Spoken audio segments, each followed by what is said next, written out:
masuk itu saya jelaskan dulu untuk PPN-nya ya. Kemarin PPN ini baru saya singgung sedikit ya. Jadi untuk PPN ada tanggal nilai, jadi pajak dikenakan atas penghasilan nilai.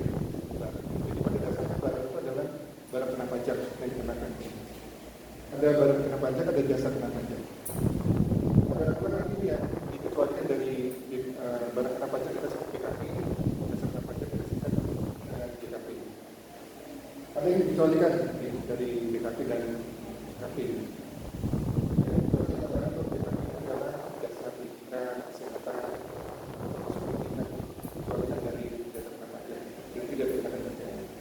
Pula yang dikatakan PPN tapi 0% ekspor misalnya.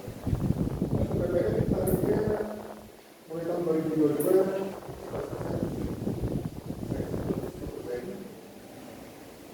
berlaku juga 12% untuk barang-barang mewah. Ini barang mewah. Ini siapa yang menanggung PPN? Menanggung PPN kan ada distribusi dari pabrik sampai end user.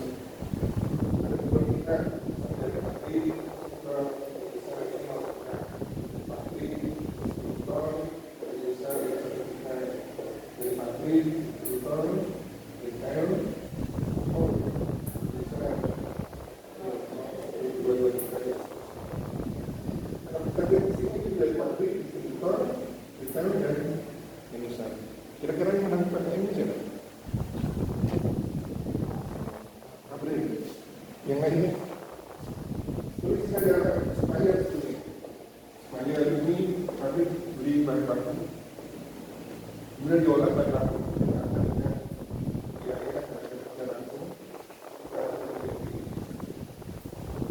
Jadi dari bahan baku sebenarnya di sini 5.000 ya.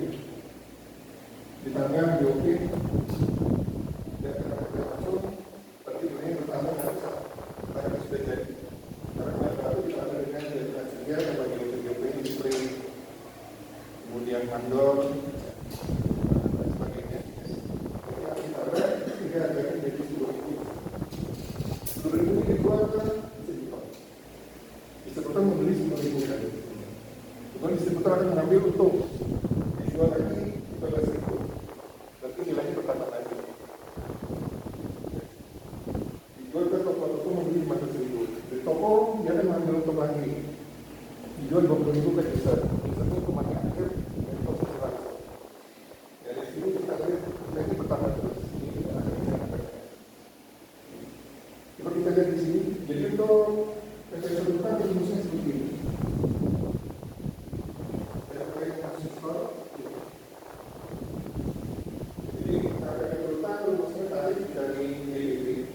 Dasar pengenaan pajak bisa diambil dari penjualan, bisa diambil dari penjualan, bisa diambil dari impor, bisa diambil dari ekspor, nilai sebagai pajak.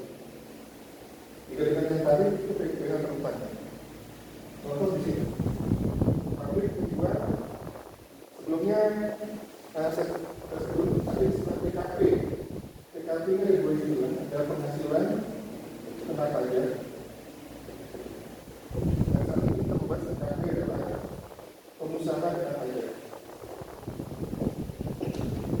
Jadi dia boleh memungut PPN, ini hanya PKP saja, statusnya PKP. Kalau statusnya non PKP tidak boleh memungut pajak. Jadi PKP dia memungut pajak melanggar faktor pajak. Jadi kita faktor pajak dia memungut pajak.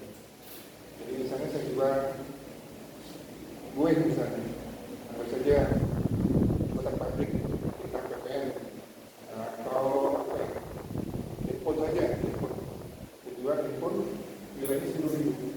Jadi kalau kita dari sini saya akan mengumpulkan PPN 1.000 dari ini mengakui menggunakan faktor pajak. Jadi faktor pajak nanti ada DPT-nya berapa, harga handphonenya itu dasarnya berapa, kalau 10.000. Jadi kita kan 10% saja dulu ya, jangan mulai. Jadi yang kami tahunnya tahun 2020. Nanti dia pemungut dari sistem utara, dari sistem juga akan dipungut. Jadi pabrik akan memungut, distributor memungut PPN itu namanya PPN mana? Yang kedua, jadi memungut PPN itu namanya PPN keluaran. Distributor dia dipungut berarti PPN masukan. PPN yang store nanti dipungut selisihnya berapa itu di store. Ya. Kalau PPN yang bisa dari PK berarti tidak sekolah, berarti nanti di investasi di bulan berikutnya. Jadi rumus lebih besar adalah PPN. Kita lihat di sini, pabrik dia menjual handphone dia memerlukan distributor di sini membayar dan dipungut $1.000 oleh pabrik. Tapi besar oleh distributor, maksudnya mereka keluarkan jadi 1.500. Sorry, dia dijual dulu ya, jadi dia di sini bunga. Dan ini dia dijual ke toko. Dia dijual ke sini ada PKI 1.500. Harga jualnya 15.000 DP ini. PK-nya berarti 1.500. Tapi harganya 10%. Jadi kalau yang disebutkan kita sejarah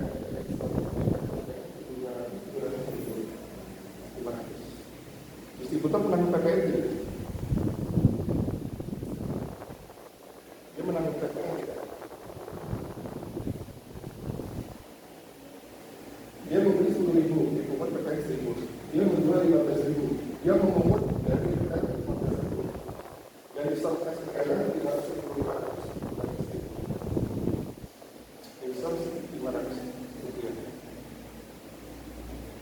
Itu menanggung PPN tidak?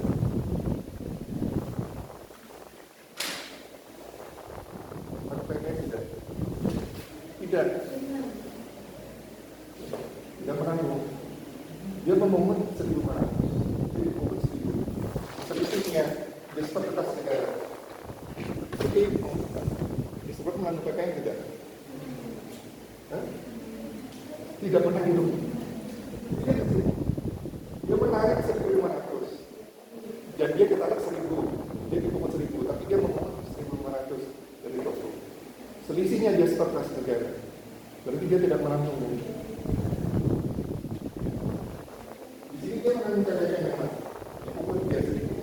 Nah di sini dia memungut PPN. Selisihnya dia setor kas negara, berarti dia menanggung. Pabrik aja bisa, pabrik. PPN store.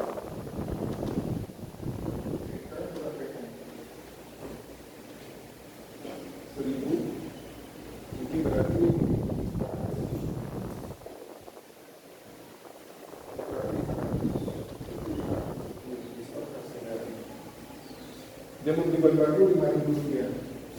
Katanya dia menarik dari store 1.000. Jadi pada kalau supplier 500. Selisihnya 500 dia store ke negara. Berarti pabrik tidak menanggung. Yang kedua toko dia membeli 15.000 dari distributor. Ditarik 1.500 PPN. Dijual ke desa berharga kalian membeli dari toko HP. 20.000 dijual ke toko. Berarti di sini dia menarik PPN dari Indonesia 2.000. Dan dia menarik berarti disorotkan negara oleh toko berapa? Toko juga tidak menanggung. Kita lihat sekarang di sini terakhir di user. Dia membeli PPN juga harga 2.000 dia cuma pada toko. Selesai di sini. Berarti menang bisa. Ini user yang langsung masuk di situ. Ya. 1.500 itu langsung. Jadi ini berarti ketariknya dari 10% kita lebih 2.000.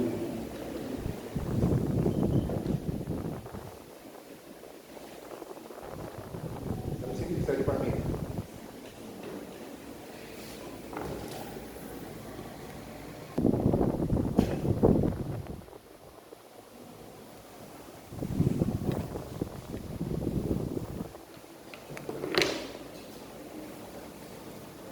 Jadi PN ini bisa kita kreditkan pada masukan ini saat kita dipungut ini bisa kita kreditkan. Jadi pada masukan ini bisa kita kreditkan, bisa kita stop PN. Kalau tidak ada PN masukannya berarti kita stop TPK-nya saja di situ. Kalau PN-nya 0, kalau PN masukannya 0, ini tidak ada. Ini harus pada masa yang sama gitu. Jadi di masa Januari harus PK dan PN di total semua. Tidak boleh PK-nya di Januari, PN-nya di Maret. Dia harus bisa masa saya bisa di bulan yang sama. Jadi total semua dari pembelian total PK yang keluar berapa dan masukan berapa. Itu sistem diskon.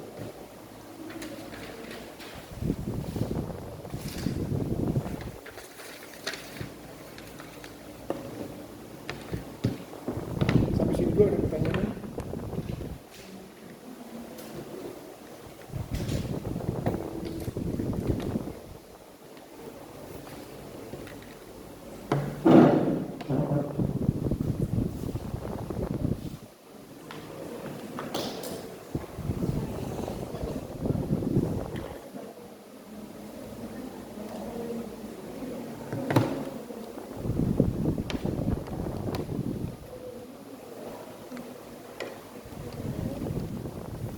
Nah, pengusaha kena pajak ini pengusaha yang omsetnya produksi brutonya di atas 4,8 tingkat setahun. Kalau sampai 4,8 kecil. Tidak wajib mendaftar sebagai PKP, tapi kalau pengusaha besar harus mendaftar sebagai PKP. Nanti statusnya PKP boleh. Kalau pengusaha statusnya non PKP tidak boleh. Jadi yang pengusaha brutonya sampai 4,8 miliar setahun itu namanya pengusaha kecil. Tidak wajib mendaftar, tapi boleh. Pengusaha kecil boleh mendaftar sebagai PKP. Saat mendaftar dia status PKP, berarti boleh mengurus PKP, boleh mengeluarkan kartu pajak. Jadi kalau kalian nanti usaha, nanti kan PKP atau non PKP. Jangan sampai kalian non PKP tipe pemungut, kalian nggak boleh. Yang statusnya hanya PKP saja.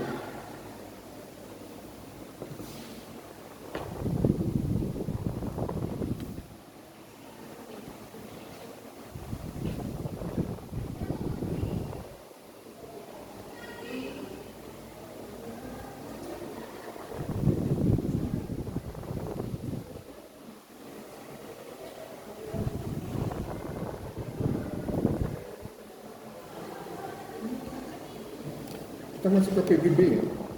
Nah, sekian jam 10 bisa ya. Habis ini mata kuliah lagi. Habis ini mata kuliah. Setelah ini ada mata kuliah. Dan ya. Sampai jam 10 ya. Jadi pajak pertambahan nilai sorry.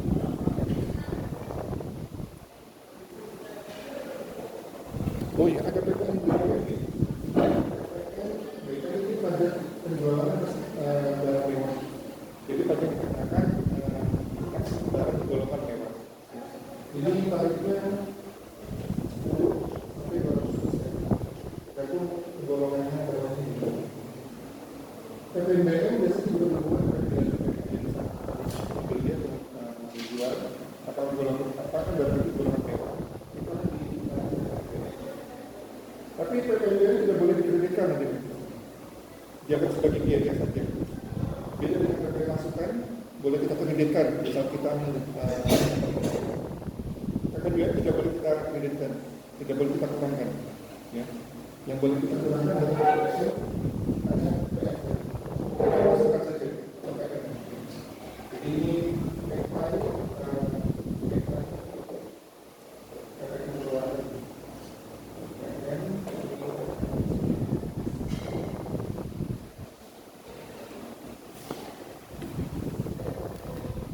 mungkin kalian sering dengar PBB ya, pajak bumi bangunan ya. Mungkin orang tua kalian sering berapa tagihan tiap tahun gitu. Itu pajak bumi bangunan, pajak yang dikenakan atas bumi dan bangunan. Jadi pajak PBB di sini adalah pajak bumi bangunan adalah pajak negara yang dikenakan terhadap bumi dan atau bangunan. Bumi itu yang di bawah bangunan ini. Bangunan itu di atas tanah yang kita bangun ini. Jadi pajak bumi dan bangunan pajak negara yang dikenakan terhadap bumi dan bangunan berdasarkan Undang-Undang Nomor 12 Tahun 1995 tentang pajak bumi dan bangunan sebagaimana telah diubah menjadi Jadi Undang-Undang Nomor 12 Tahun 94. PBB adalah pajak bersifat kebenaran dalam arti besarnya pajak berutang ditentukan oleh keadaan objek yaitu bumi dan tanah dan atau bangunan, bumi tanah dan atau bangunan. Keadaan subjek siapa yang membayar tidak ikut menentukan besaran pajak. Jadi PBB ini yang menentukan adalah fiskus, yang menghitung fiskus. Berarti pemungutannya berdasarkan apa ini? Sistem apa? Ada self-assessment, ada official assessment, ada holding. Berarti termasuk yang mana ini? Kalau self-assessment berarti wajib pajak yang menghitung, membayar, melapor sendiri. Yang menghitung wajib pajak. Nah ini yang menghitung fiskus berarti masuk di mana? Sistem mana? Self-assessment, official assessment, atau holding? Withholding. Withholding pihak ketiga. Jadi PPh pasal 21 dipungut oleh pemberi kerja. Yang memungut, yang menghitung adalah memungut pihak ketiga berarti. Pemberi kerja atau perusahaan atau OP. Nah ini yang menghitung adalah fiskus, berarti menggunakan sistem official assessment.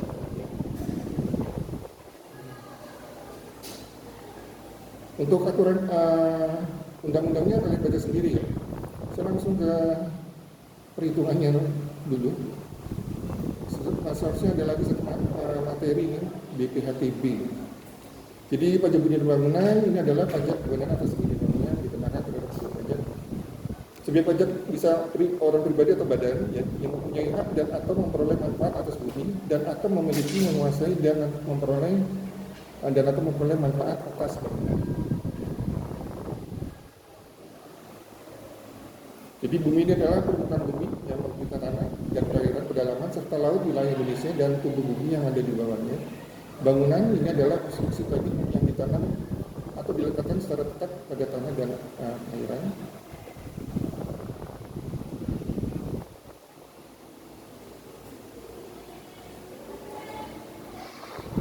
Faktor yang menentukan klasifikasi objek pajak nanti kalian baca sendiri. Saya coba menjelaskan cara perhitungannya dulu. Nanti mundur dulu.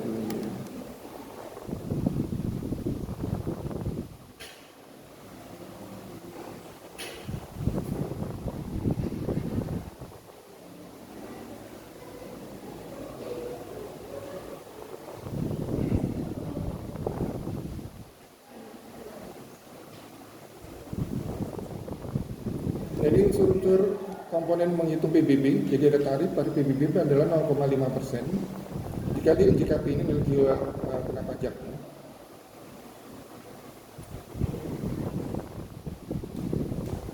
Nilai jual kena pajak ini tergantung ya. Jadi ini ada syaratnya.